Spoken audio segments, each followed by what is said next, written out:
వివిధ జిల్లాల నుంచి వచ్చిన ప్రజలకు మిత్రులందరిలో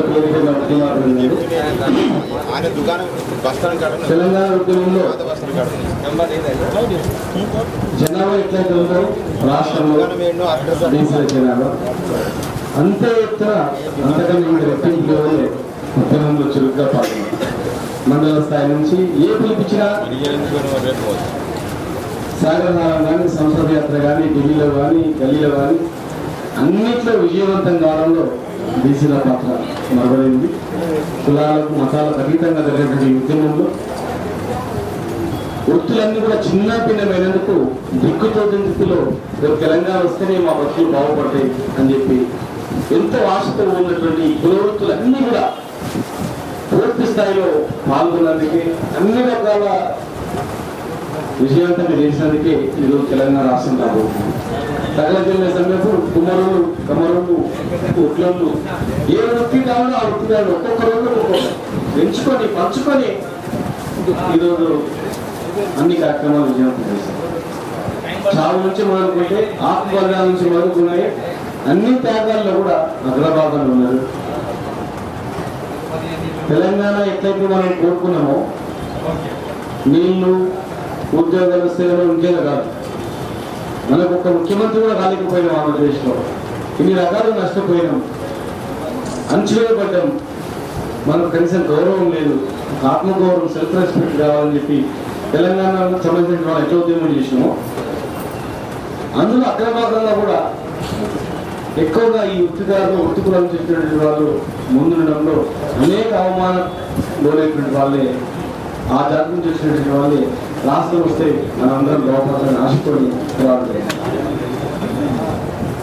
మరి కులాల ప్రస్తావన అవసరం లేదు. కానీ ఇక్కడ దగ్గర సమాజంలో దేశంలో ప్రపంచంలో ఎక్కడ లేని కులాలు ఇక్కడ ఉన్నాయి, ఎక్కడ లేని వ్యవస్థ ఇక్కడ ఉన్నాయి. మరి ఆ వ్యవస్థలో అగ్రభాగంలో ఉన్నటువంటి వాళ్ళు కిందే ఇస్తారు వాళ్ళని ఇంతకుముందు సార్ చెప్పినట్టు చిన్న కులాలని గారు వారు అని చెప్పి వాళ్ళని గౌరవించుకుంటారు, వాళ్ళే గౌరవించుకున్నట్టు అట్లా చేయడం, ఇలాంటి పార్షాలిటీ మనం చూస్తున్నాం. కనుక ఆటోమేటిక్గా పైకి రావాలని చెప్పి ఈ అంచువేత పోవాలని చెప్పని మనం కొట్లాడుకుంటాం. మరి ఈరోజు ఒక విచిత్రమైన పరిస్థితి రాబోతుంది. ఉద్యమంలో ఉన్నంత వరకు కొట్లాడాలంటే ఎవరు రారు, మనమే కొట్లాడుతున్నాం సత్యకాడ కొట్టాడ కింద కాడ. అప్పుడు మాత్రం పై నుంచి చూసినటువంటి వాళ్ళు చూసుకుంటున్నాం. ఎట్లా ఇప్పుడు తెలంగాణ వస్తుందనే గన్లో ముందు దొరికి మనకన్నా ముందు వస్తారు వాళ్ళు నిలబడుతుంది. మాత్రం అవసరం లేదు, వీడు కొట్లాడు కొట్టిండు ఖర్చు ఏమో చేసి అయిపోయింది, తర్వాత అయిపోయింది. ఇక వీని ప్రస్తావన త్యాగాల వరకే. నెక్స్ట్ సీటు మీద కూర్చునేది వీరికి కూర్చునేది కష్టమవుతుంది. ఇప్పుడు వీళ్ళు కనపడకుండాలంటే మనం ముందు నిలబడాలి. ఇంకా రకరకాల కుట్రలు, రకరకాల మైండ్ గేమ్ ఆడుతున్నారు. రకరకాల మైండ్ గేమ్తో ఎట్లా డిమోబిలైజ్ చేయాలి, ఎట్లా ఇన్సర్ట్ చేయాలి, ఎట్లా ఉద్యోగం నుంచి దూరం చేయాలి, ఎట్లా వీళ్ళని ఫిమిలియర్ కాకుండా చేయాలి. ఉద్యోగంలో కొట్లాడుతున్నందుకు సామ్యత్నంలో వచ్చిన మన స్థాయి అంతవరకు రాష్ట్రం వచ్చేంత వరకు చరిత్ర వరకు ఓకే, వచ్చిన తర్వాత చరిత్రలో మనం కన్వర్ట్ అయ్యేటట్లు చేసే పరిస్థితి నా ఒక్కనే వీలుకోలేదు. చాలా మంది మండలంలో కానీ కాన్స్టిట్యూన్సీలో కానీ ఇంకా వీళ్ళ పని ఇంత దగ్గర మోసుకొచ్చిన తర్వాత కూర్చున్నారు. మేమైన రీతిలో రాజకీయంలో ఉన్నటువంటి నాయకులు ఇన్ని సంవత్సరాలుగా పరిపాలించినప్పుడు ఒక్కసారి జోరు తెలంగాణ అనగానే చూస్తావా ఏం కొట్లాడుతున్నారు, అసెంబ్లీలో ఏం మాట్లాడుతున్నారు, అందరికీ తెలంగాణ వచ్చాయి. కనుక మీరు రాండి, మీకే ఓట్లు వేస్తాం, మిమ్మల్ని గెలిపిస్తాం, మళ్ళీ మిమ్మల్ని అక్కడ పంపిస్తాం, మీరే ఉన్నది కానీ కొట్లాడాలి అనే రీతిలో మాట్లాడించుకొని ఆ మాటల ద్వారా జనంలో పిక్చర్లాగా చూస్తావా ఎంత ఐక్యంగా కొట్లాడిన వీళ్ళు. ఈ ఐక్యత వల్లనే తెలంగాణ వచ్చింది. కనుక ఊళ్ళలో పోవడానికి డైరెక్ట్ పాస్పోర్ట్గా గ్రామాల్లో పోవచ్చు, ఎక్కడైనా దిగవచ్చు. అప్పుడు మాట్లాడేటప్పుడు ఇంత గట్టి ఎత్తున కొట్లాడినటువంటి ఉద్యమకారుడు మంత్రి ఉన్నా కూడా కొట్లాడి పొడిన దగ్గర పోయిండు, ఎమ్మెల్యే ఉన్నా ఎదిరించి పోయిండు. అలాంటి వ్యక్తిని మనం గెలిపించాలా అన్న స్థాయికి తీసుకురావాలి. అందులో చాలా మంచి వాళ్ళు కూడా ఉన్నారు. ఆ రాజకీయంలో ముందు అన్ని పార్టీలు వాళ్ళు చాలా మంది ఉండొచ్చు, కానీ ఉన్నోళ్ళు ఎంతమంది తక్కువ మంది, లేని ఎంతమంది 80% 90% మంది. ఇప్పుడు 90% మంది 100% మంది దునికి ప్రాణాలర్పించినటువంటి కుటుంబాలు కానీ, ఆ వర్గాలకు కానీ, ఆ జాతులకు కానీ అన్ని ఏళ్ళు అవమానాలు పడి నానా రకాలు నష్టపోయేటువంటి వాళ్ళని తొక్కేసి మేమే ఉండాలనేటువంటి కుట్రలు కూడా ఉంటుంది. ముఖ్యంగా ఇలా ఐక్యత లేనటువంటి బీసీలు అంటే ఇలా ఐక్యత లేదు, కుల వారిగా ఉండరు కనుక మీరు ఇంకా ఈజీగా ఇట్లా మార్చేయచ్చు, తొక్కేయచ్చు అనేటువంటి ఆలోచన కనుక ఇక్కడ ముఖ్యంగా వచ్చారు. ముఖ్యులందరూ కూడా ఇంతకు మా శ్రీనివాస్ గారు అన్నట్లు రాబోయే రోజులు ఉద్యమాలు ఉండకుండా ఉండాలంటే ఇప్పుడు కొట్లాడేటువంటి వర్గాలు, కొట్లాడేటువంటి జాతులు సమానత్వం ఉంటే కులాలు ఉండవు, ఏముండవు. ఇప్పుడు సమానత్వం లేదు, మీ పని అయిపోయింది ఇంతవరకే అని చాలా తెలివితో పక్కకు పెట్టాలి, వీళ్ళని పక్కకు పెట్టి నెంబర్ అని ఎప్పుడు చేయాలి, మళ్ళీ మొత్తం వీళ్ళే దిగాలి, ప్రింట్లు వాళ్ళ తాత మనవ తర్వాత కొడుకు తర్వాత వీళ్ళే మళ్ళీ ఉండాలనే రీతిలో ఈ వర్గాలకు అన్యాయం జరిగితే మాత్రం వెంటనే మళ్ళా ఈ సామాజిక ఉద్యమం వస్తుంది. వెంటనే ఉద్యమం వస్తుంది. వెంటనే ఇప్పుడు ఆల్రెడీ ట్రైనింగ్ అయినారు అందరు సిపాయిగా, మళ్ళీ ట్రైనింగ్ ఏముండదు, ఒక పిలుపుతున్న దంచాలంటే దంచడానికి వస్తుంది. కనుక అలాంటి తెలంగాణ వాళ్ళకు వద్దు. ఇలాంటి అసమానతలని కూర్చునేటప్పుడు సరి చేయాలి, సరిచేసే బాధ్యత చేసుకోవద్దు.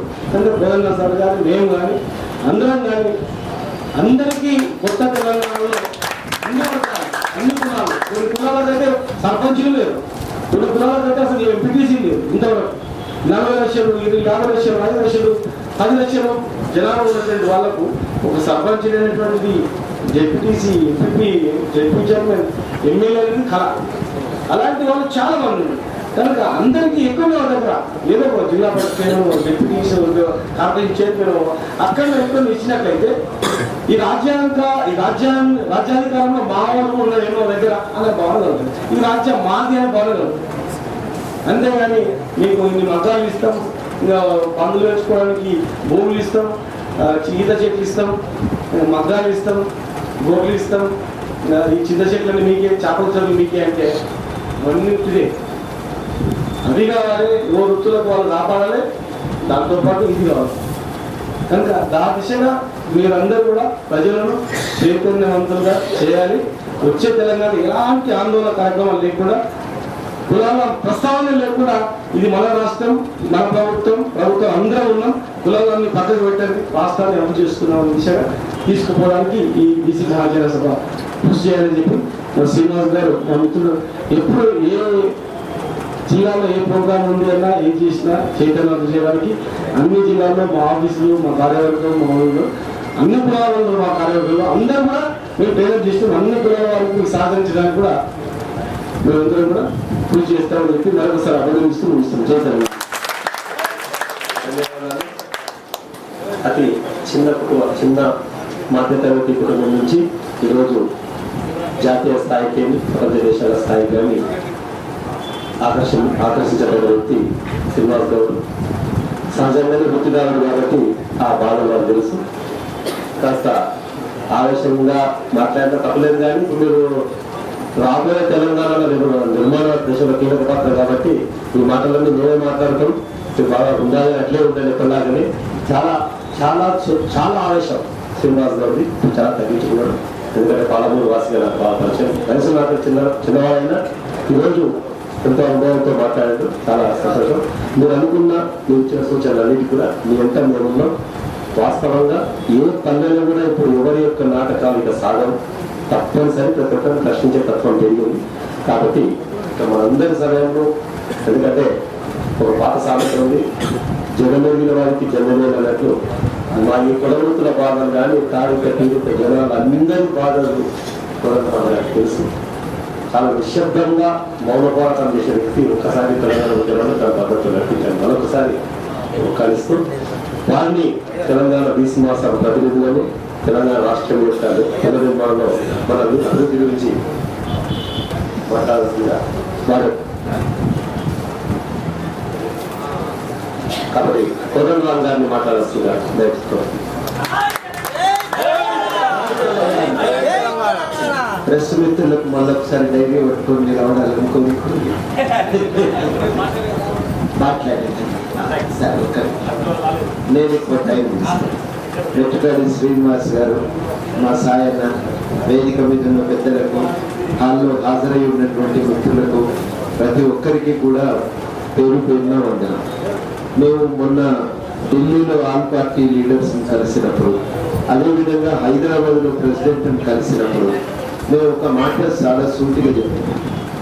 తెలంగాణ ఉద్యమం ఇప్పుడున్న దశ ఉండే ప్రత్యేకతను మీరు అర్థం చేసుకోవాలి. ఈ దశ అనేది సామాజిక ఆర్థిక వర్గాల యొక్క పోరాటం నుంచి వచ్చింది అని చెప్పినమాట. 70ల తర్వాత అటు ప్రభుత్వ పథకాల వల్ల, ఇటు సామాజిక ఉద్యమాల వల్ల గ్రామాలలో అణచివేయబడిన కులాలన్నీ ఆత్మగౌరవంతో తలెత్తుకొని నిలబడగలిగే పరిస్థితులు వచ్చినాయి అనేది వాస్తవం. ఆ రకంగా ఎదిగినటువంటి వాళ్ళు సామాజికంగా కానీ ఆర్థికంగా కానీ ఇంకా పైకి పోవాలనే ఒక ప్రయత్నం మొదలుపెట్టిండ్రు. ఆ ప్రయత్నం మొదలుపెట్టిన తరుణంలో సీమాంధ్ర పాలకులు మొత్తం వనరులను తామే కొల్లగొట్టాలని ఒక తాపత్రయంతో ఈ వర్గాలను అణిచివేసి పక్కకు నెట్టి మొత్తము ప్రభుత్వంపై గుత్తాధిపత్యాన్ని ఏర్పరచుకొని, వనరులపై గుత్తాధిపత్యాన్ని ఏర్పరచుకొని సంపూర్ణం తామే అనుభవించాలని హైదరాబాద్ చుట్టుపక్కల భూములు, కాంట్రాక్టులు, బడ్జెట్లో ఎలొకేషన్స్, ఉద్యోగాలు అన్ని తామే అనుభవించాలనేటువంటి ఒక తాపత్రయంతో ఈ వర్గాల ఎదుగుదలకు అవకాశం లేకుండా చేసిండ్రు. అది చేనేత కార్మికుల ఆత్మహత్యలు కానీ, రైతుల ఆత్మహత్యలు కానీ, విద్యార్థులు నిరుద్యోగులు అయినటువంటి యువకుల పోరాటాలు కానీ, వీటన్నిటికీ మీరు గుర్తులో చూడవలసి ఉంటుంది. అందుకనే ఇవాళ తెలంగాణ ఏర్పాటు చేయటము అంటే సామాజిక సమానత్వం దిశగా తెలంగాణ ప్రజలు చేస్తున్న పోరాటాన్ని ఇంకో అడుగు ముందుకు నెట్టినట్టే లెక్క. ఒక ప్రజాస్వామికీకరణ దిశగా దీన్ని ఒక మెట్టుగా చూడాలి. అందుకనే తెలంగాణ ఏర్పాటును మీరు మిగతా రాష్ట్రాల ఏర్పాటుతో సమానం చేసి చూడకండి. ఇది ప్రజాస్వామికీకరణ కోసం జరుగుతున్న పోరాటం. అణచివేయబడిన వర్గాలు సామాజిక ఆర్థిక జీవితంలో సమానత్వం కోసం చేస్తున్న పోరాటంలో ఇంకో మెట్టు ముందుకు పోయినట్టుగా మీరు భావించాలి అని వారికి చాలా స్పష్టంగా చెప్పి, అందుకని ఈ ప్రక్రియ ఆగవద్దు. ఇది వచ్చిన తర్వాత మళ్ళీ తెలంగాణలో ఈ వర్గాలన్నీ ఎదగటానికి కావలసిన విధానాల రూపకల్పన ఇవన్నీ జరగవలసి ఉంటది. ఆ వర్గాలకు తమ భవిష్యత్తును తాము నిర్ణయించుకోవటానికి అన్ని స్థాయిల్లో విధాన నిర్ణయంలో భాగస్వామ్యం కావలసి ఉంటది అనే మాట కూడా వారికి చెప్పి ఈ ప్రజాస్వామిక ప్రక్రియకు తోడ్పడమని అడుగుతున్నాం అనే మాట మేము ప్రత్యేకంగా కోరుతున్నాం. ఇది ఇవాళ కొత్తగా కాదు. ఒక సంవత్సరం కాలంగా గతంలో మేము సంసద్ యాత్ర చేపట్టినప్పుడు కూడా ఢిల్లీలో మిత్రులందరికీ ఇది వివరంగా ఒక 10 పేజీల నోట్ తయారు చేసి వాళ్ళందరికీ ఇచ్చి చెప్పినప్పుడు వాళ్ళు కొంతమంది ఆశ్చర్యపోయింది. ఇన్ని లోతుపాత్రలు మాకు ఎవరికి తెలియవు. ఇవాళ ఆంధ్ర పాలకులు ఏంటంటే తెలంగాణ ఉద్యమాన్ని కేవలము ఏదో ఒక ఉన్మాదంగా చిత్రీకరిస్తున్నారు, తొందరపాటు నిర్ణయంగా ప్రభుత్వ నిర్ణయాన్ని చిత్రీకరిస్తున్నారు. కానీ ఇది ప్రజాస్వామ్య ఉద్యమం అని చెప్పి మనం వర్ణించినాం. ఇవాళ అందుకనే మీకు ఒకటే స్పష్టంగా మనమందరం అనుకోవాల్సిన విషయం, ఈ ప్రజాస్వామిక విలువల పునాదిగానే రేపు తెలంగాణ నిర్మాణం జరగాలి, తెలంగాణ వికాసం జరగాలని మీ డిమాండ్ న్యాయసమ్మతమైంది. దానికి మా అందరి మద్దతు ఉంటుంది.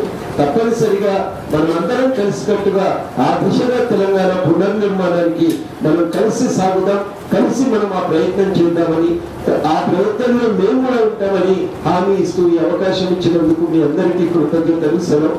మీరు ఏమనుకోకండి, పరిస్థితుల్లో స్టీరింగ్ కమిటీ పెట్టుకున్నాం, అందరూ వెయిట్ చేస్తున్నారు. మేము అందుకనే వెళ్ళిపోతున్నాం. మీటింగ్ అయితే కంటిన్యూ చేయాలని కోరుతున్నాను. శ్రీనివాస్ గారు.